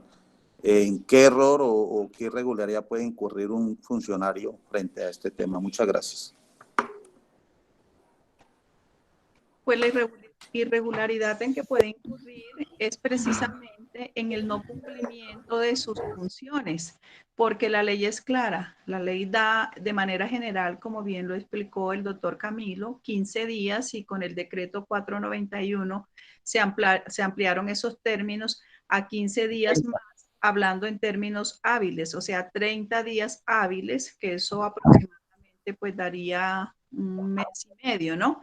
Cuando esto es así, vencido el término, ustedes tienen la oportunidad de presentar la acción de tutela. Se reitera, no se necesita abogado para presentar la acción de tutela y tampoco se necesitan unos formalismos.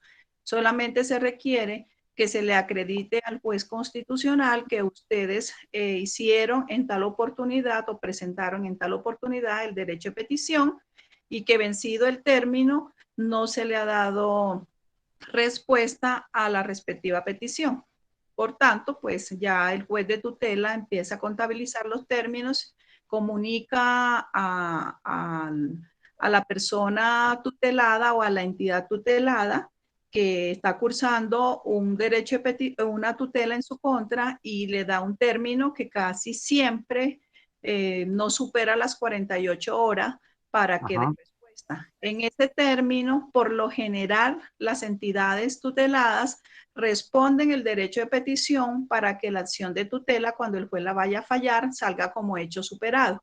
Pero es una oportunidad valiosa de que cuando estos casos sucedan, importante presentar la acción de tutela porque así también vamos acostumbrando a las entidades que el derecho de petición se contesta en los términos de ley y no cuando ellos desean contestarlo. Doctora. Señor. Buenos días. Buenos días. Blanco, la Contraloría de Soacha. Como muy bien lo indicaban, con el decreto reglamentario para la atención de PQR, según el artículo 5 del decreto 491 en el marco de la pandemia, las temporalidades para atender los términos para atender los derechos de petición se duplicaron en algunos casos, en otros se extendieron por unos días. En el caso de los derechos de petición de información, pasaron de 10 a 20 días, los peticiones de interés general particular de 15 a 30 días, los de consultas de 30 a 35 días, sin que cuando no se pueda en ese plazo se exceda el doble. Como muy bien lo decías, el ciudadano tiene la oportunidad de tutelar cuando no se le da la respuesta. Incluso, a veces, digamos, en las entidades públicas, en las alcaldías y demás, muchas veces los funcionarios la toman muy relajado porque a veces cuando los ciudadanos se tutelan, se solicita la respuesta y entonces a veces la Procuraduría lo toma como hecho superado. Pero si el ciudadano, en el marco de la acción de tutela, solicita al juez no solo la respuesta, sino también que se establezcan las medidas disciplinarias correctivas acorde a la ley contra los funcionarios que hicieron omisión de su función, ahí es donde viene el problema para los funcionarios que muchas veces la toman muy folclóricamente y pues la ley lo deja muy claro. Y por eso se hacen inmersos a sanciones por, perdónenme la expresión, doctora, por a veces tomar las cosas de frescos desconociendo que lo que se está violentando es un derecho constitucional de cualquier ciudadano que en este caso sea el afectado. Muchas gracias. Muchas gracias. Quedó completamente despejada mi duda frente a la responsabilidad de los funcionarios y frente a las investigaciones disciplinarias que puedan haber sobre ese tema. Muchas gracias, Dios les pague, Dios los bendiga a todos. Que estés muy bien, doctora. Sí. De nuevo, con los muy buenos días para todos, agradeciendo por estas capacitaciones que son muy fructíferas. Desde la Veeduría Municipal del municipio de Soacha les extendemos un saludo a todos y cada uno de ustedes. Quisiera hacer una sugerencia muy respetuosa, a ver si es posible que en algunas capacitaciones nos incluyan una socialización y manejo de las páginas del SECOP, ya que muchas veces nosotros como veedores nos vemos inmersos en algún tipo de dificultad para entrar a verificar los distintos tipos de contratos, en el caso de aquí de la administración municipal, para poderle ejercer la gestión pública a esta situación. Entonces sería una sugerencia muy respetuosa si en algún momento nos pueden dar una capacitación sobre manejo de las páginas del SECOP. Muchas gracias. Doctor Pedro, ¿cómo está? En el mes de julio vamos a adelantar capacitaciones, se va a adelantar la capacitación del SECOP, contratación estatal. Obviamente dentro de este tema tocaremos el SECOP y aprovecharemos la oportunidad de pronto hacer un pequeño ejercicio para poder ustedes llegar a hacer consultas. Por aparte, les puedo informar que Colombia Compra Eficiente también tiene unos cursos gratuitos, ya sea para el manejo del SECOP 2, porque si bien es cierto, el SECOP 1 es una plataforma más de publicación, solamente las entidades publican allí cada uno de los actos. En SECOP 2, a diferencia, vamos a encontrar que es transaccional. Entonces, tanto el proveedor como la entidad tienen el ejercicio de subir su información. Es un poco más compleja, podríamos decir que no es tan amigable como el SECOP 1, pero para poder ustedes, yo les recomiendo aprovechar esas capacitaciones gratuitas que el SECOP 2 está realizando, Colombia Compra Eficiente está realizando sobre el SECOP 2. Deben ingresar, pueden colocar de pronto en el buscador calendario capacitaciones SECOP 2 y allí se pueden ustedes inscribir, tanto para la información desde entidad, si quieren recibir una capacitación como entidad o si quieren recibir una capacitación como ciudadanos. La plataforma, como les comento, es gratuita, son unos cupos limitados, sin embargo, mensualmente lo están haciendo durante todo el mes. Y es muy didáctico porque ellos van mostrando el paso a paso desde el momento de que es necesario que ustedes se inscriban, ya sea como ciudadanos, como veedores, como entidad. El paso a paso se encuentra allí. Lo vamos a tener en cuenta, incluiríamos dentro de la capacitación de contratación estatal un espacio para de pronto hacer un ejercicio en línea de cómo acceder y ustedes que también puedan aprovechar la información que se encuentra publicada en esta plataforma. No solamente el tema procesos, sino el tema de datos abiertos. Hay un link que hay en esta página y ustedes van a encontrar información muy detallada desde los presupuestos, los contratos de cada una de las vigencias. Muchísimas gracias, doctora Amanda. Bueno, solicito la palabra antes de terminar, por favor. Sí, doctora Mayvin, ¿qué le puedo dar?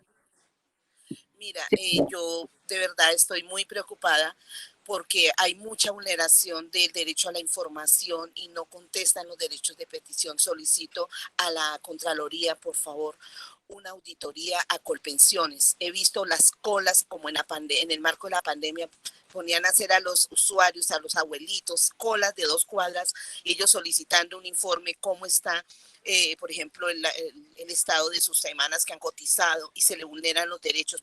Presencié personalmente cómo los funcionarios allí maltratan a los usuarios, a los abuelitos, los vulneran, no hay una sillón de sentarse, nada. Ahorita ya dieron una extensión un poquito ya por lo de que la alcaldesa ya quitó el pico y de la cédula, pero eso, la vulneración de derechos que vi, y personalmente a mí hice un derecho de petición y no los contestan, entonces yo voy a ir ya con estas herramientas, voy a exigir, bueno, ¿qué pasó con mi derecho de petición? No dieron respuesta, entonces tutelaré porque, pero hago de una vez este llamado a la Contraloría, por favor, con ojo de lupa, hacer una auditoría urgente y prioritaria, porque ya se está especulando que Colpensiones está grave en cuanto a los dineros que tienen que recaudarles a los abuelos y a las personas que pues de buena fe cotizaron toda la vida y ahorita le están diciendo que no, que van a sacar un decreto y que en 10 días si no se enteraron pues ya esa plata la pasan para el Estado, yo no sé qué pasa, y están diciendo que los ponen a unas BECs, obligatoriamente los trasladan a unas BECs, los abuelos los hacen firmar y dicen que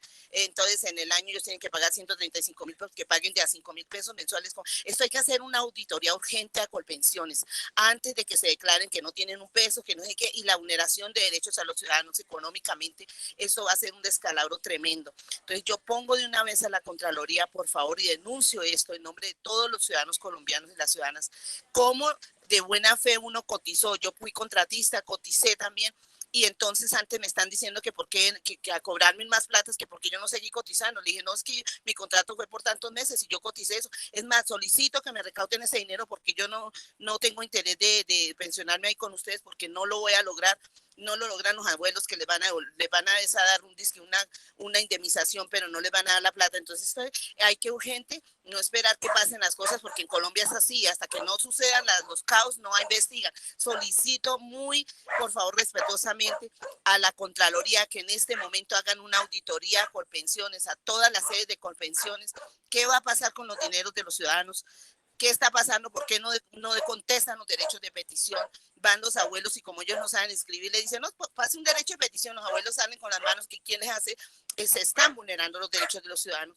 Por favor, solicito urgente una auditoría de parte de mi Contraloría a todas las sedes de Colpensiones, urgente y prioritario, por favor. Muchas gracias. Muchas gracias, doctora.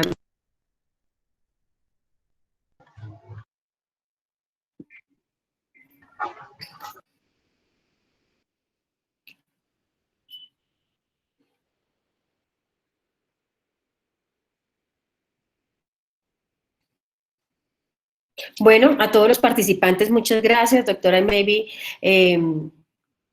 Desde la Auditoría General de la República, pues teniendo en cuenta la participación que tenemos hoy, que están presentes Personería, Contraloría, Veedurías, Ciudadanía, estamos un grupo muy interdisciplinario.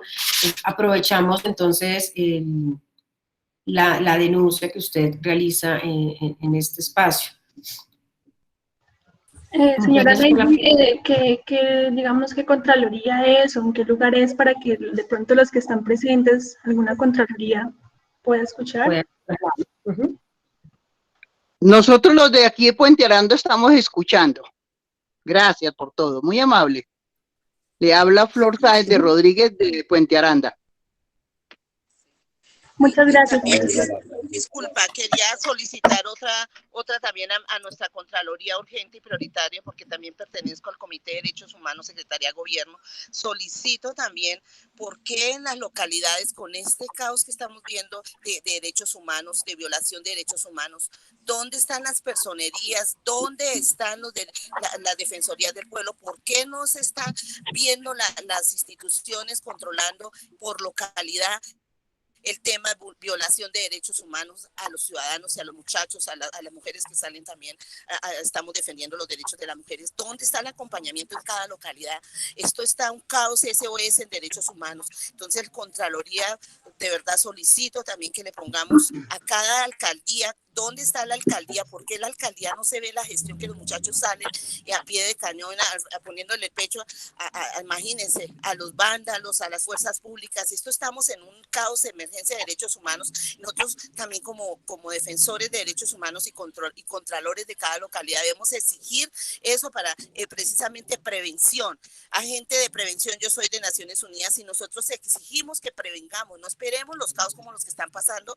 ¿Y dónde están las entidades de control exigiéndole a cada entidad, Defensoría del Pueblo, personería locales en cada localidad, personería distrital? ¿Por qué no se está viendo todo eso? ¿Por qué está pasando todo ese caos?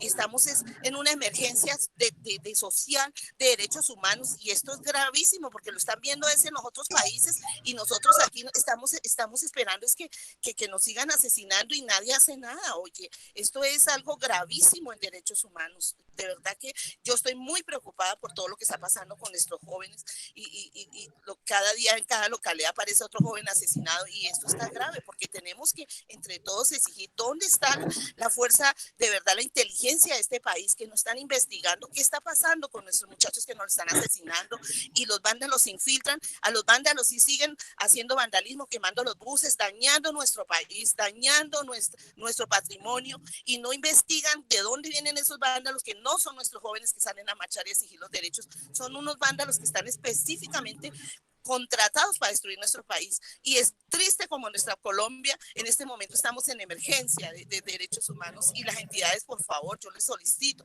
a nuestra Contraloría que exijamos también qué está pasando, por qué no hay una investigación en derechos humanos. Doctora Maybe, perdóneme la interrumpo. Habla Amparo García de la Gerencia Bogotá.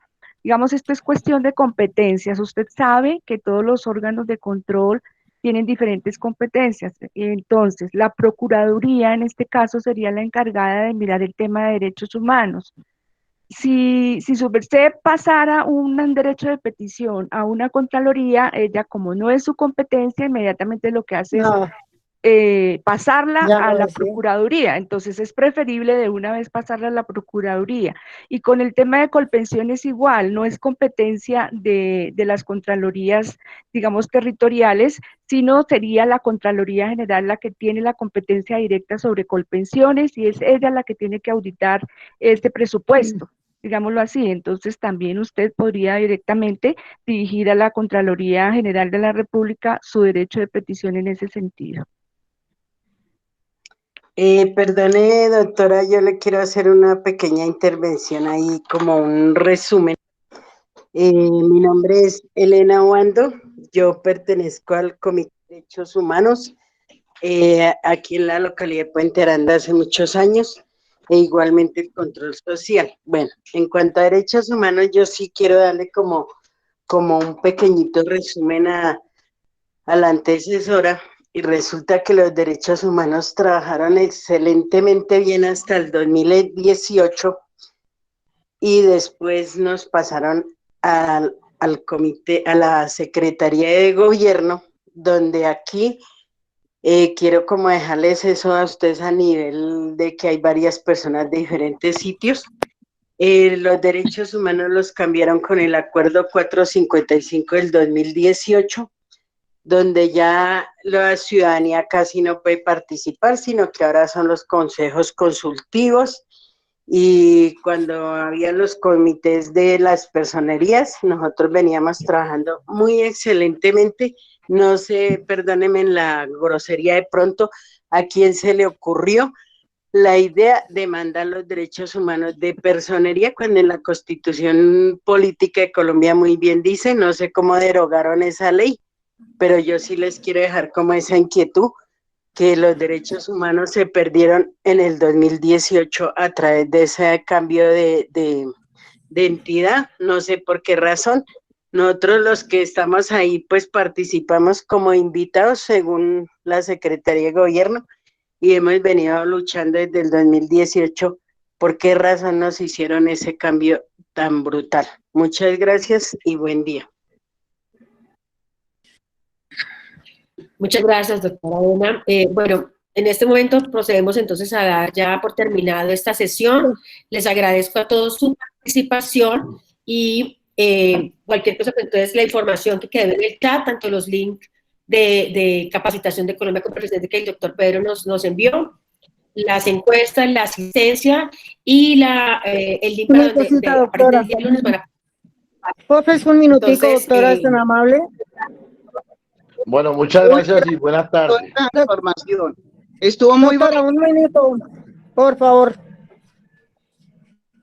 Doctora. Sí, señora Mercedes, tranquila, sí. Mire, amor, mi nombre es Mercedes Castillo de la localidad de Puente Aranda, control de la Contraloría, el control social, y hago una observación sobre la doctora que se dirigió sobre Colpensiones. Muy de acuerdo estoy con la auditoría que se debe de hacer, porque ellos por tiempo no valen el tiempo que estaba en el fondo anterior del Seguro Social. Ellos no valoran ni el tiempo que se cotizó. En ese tiempo ellos están negándole la pensión a todo el mundo por ese motivo. Entonces me interesa mucho y avalo eso de la auditoría a Colpensiones desde la Contraloría, el control social, que estamos ahí porque estamos defendiendo a la comunidad. Entonces le agradezco mucho, doctora, sobre eso y estaré como en forma de seguimiento hasta este tema. Muy amable, doctora, y gracias a todos por la asistencia y a todos doctores que nos colaboraron en este foro muy importante, doctora, vuelvo y le digo. Gracias, muy amable. Gracias, Mercedes. Bueno. Doctora, discúlpeme, ¿nos puede decir en dónde podemos llenarla el tema de la asistencia?